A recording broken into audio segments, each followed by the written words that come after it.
জানি না কোন দোষে সে আমাকে ছেড়ে গিয়েছিল। হয়তো প্রয়োজন ফুরিয়ে গেছিল। তার আবার প্রিয় মানুষের কমতি ছিল না। দাবি করতো আমি তার একমাত্র প্রিয় মানুষ, কিন্তু এখন সন্দেহ হয় আদৌ কি কখনো তার প্রিয় মানুষ ছিলাম? মনে তো হয় না। আমি ভাবতাম প্রেম, আর সে করতো অভিনয়। কি বোকাটাই না ছিলাম। তখনের ছেলে মানুষে মনে পড়লে হাসি পায়। তার সাথে আমার যোগাযোগ নেই প্রায় 1 বছরের কাছাকাছি। এতদিন সে হয়তো ভালোই ছিল, আর ভালো থাকবেই বা না কেন? এতগুলো প্রিয় মানুষের ভিড়ে তো খারাপ থাকার কথা না। আমায় দিয়ে নাকি তার আর চলে না, এই কথাটা আমি আমার বন্ধুর কাছে শুনেছিলাম। সে নিজেই আমার বন্ধুর সামনে এটা বলেছিল, আরও বলেছিল যে তার এখন অন্য কাউকে ভালো লাগে। এসব কথা শুনে নিজেকেই নিজের মনে কয়েকটা গালি দিলাম। নিজেকে বললাম, তুই এখনো বোকাই থেকে গেলি। নিজেকে সেদিন সামাল দিতে পারিনি। না চাইতেই অনেক কেঁদেছি। অনেক যন্ত্রণা হচ্ছিল, উপশম করার কিছুই পাচ্ছিলাম না। কিন্তু সে ভালোই ছিল তার প্রিয় মানুষদের সঙ্গে। ক্লাসের কয়েকটা সুন্দরী মেয়েদের মধ্যে অন্যতম ছিল সে। যেমন চেহারা ছিল তেমন ছিল গুণ।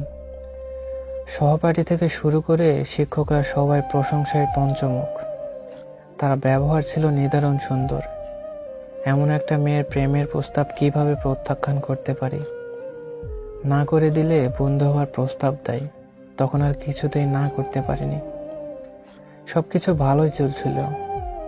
আমাদের মাঝে সুন্দর বোঝাপড়া হয়। 5-6 কথা বলার পর সম্পর্কটা গাঢ় হতে শুরু করে। সম্পর্কটা ঠিক কতটা গাঢ় হলো তখন উপলব্ধি করতে পারিনি। উপলব্ধি তখন করতে পারলাম যখন অবহেলা শুরু হলো। আমাকে আদুরে নামে ডাকার সময় টেরই পাইনি বিষয়টা, যেহেতু আমাদের মাঝে ছিল না প্রেমের সম্পর্ক। তাই আমি আর ওভাবে আদুরে নামে ডাকতাম না। তবে সে আমাকে খুব আহ্লাদ করত। মুখে মুখে মানা করলেও ভালোই লাগতো। যখন তাকেও আমার মনে ধরতে শুরু করলো, তখন থেকেই বুঝতে পারলাম আমাকে এড়িয়ে চলছে সে। আমাদেরও প্রণয় হয়েছিল, কিন্তু তার লিখিত বা মৌখিক কোনো সংবিধান পাওয়া যাবে বলে মনে হয় না। আমি বুঝতাম বিষয়টা, অনুভব করতাম। সে করতো কিনা জানি না, হয়তো এভাবে ছেড়ে না গেলে বলতাম সেও অনুভব করত। যাই হোক, ওই সময় তার একাধিক প্রিয় মানুষের কথা আমি জানতে পারি। তাকে জিজ্ঞেস করলে বলতো সব মিথ্যা, একমাত্র আমাকেই ভালোবাসে। আমি কোনোদিন ভালোবাসি বলিনি, কিন্তু যখন বলতে চেয়েছিলাম তখন আমার সময় শেষ। তার একাধিক প্রিয় মানুষ বিষয়টা সত্যতা পাওয়ার পর তাকে কড়াভাবে জিজ্ঞাসা করলে সে হেসে উড়িয়ে দিত। বলতো মানুষজন তাকে হিংসা করে তার নামে এসব ছড়িয়ে বেড়ায়। হ্যাঁ, তাকে হিংসা করার অনেক কারণ আছে। তাই আমিও স্বাভাবিকভাবে উত্তরটা মেনেই নিলাম।